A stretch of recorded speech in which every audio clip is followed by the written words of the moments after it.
বাংলাদেশের বিপক্ষে ৩ ম্যাচের টি-২০ সিরিজ জয়ের পর এবার নিউজিল্যান্ডের বিপক্ষে ৩ ম্যাচের টি-২০ সিরিজ খেলার জন্য দল ঘোষণা করেছে ওয়েস্ট ইন্ডিজ ক্রিকেট বোর্ড। এই দলটাতেও অধিনায়ক হিসেবে আছে শাই হোপ। আমরা মূলত জানব নিউজিল্যান্ডের বিপক্ষে ওয়েস্ট ইন্ডিজের যে সিরিজ হবে টি-২০ সিরিজ, সেই সিরিজের দলটাতে কারা কারা আছে।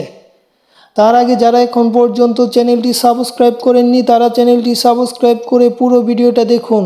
ওয়েস্ট ইন্ডিজের বিপক্ষে টি-২০, ওয়েস্ট ইন্ডিজ এবং নিউজিল্যান্ডের বিপক্ষে তারা যে টি-২০ সিরিজটা খেলবে, সেই সিরিজে ওয়েস্ট ইন্ডিজ দলের অধিনায়ক হচ্ছে শাই হোপ এবং আছে আকিল আনানাজে, আছে আকিম আগাস্ট, আছে রুস্টন চেজ, আছে ম্যাথ ফুডের মতো ক্রিকেটার, আছে জেসন হোল্ডার, আকিল হোসেন, আমির জাঙ্গুর মতো ক্রিকেটার, ব্রেন্ডন কিংও আছে এই দলটাতে, আছে খারি পেয়ের, আছে রুবম্যান পাওয়াল, আছে শেরফ্যান রাদারফোর্ডের মতো ক্রিকেটার এবং জেইডেন স্লিভস, আছে রোমারিও শেফার্ডো ও সামার সিমবাগার। সব কিছু মিলিয়ে অত্যন্ত শক্তিশালী একটি দল ঘোষণা করেছে ওয়েস্ট ইন্ডিজ।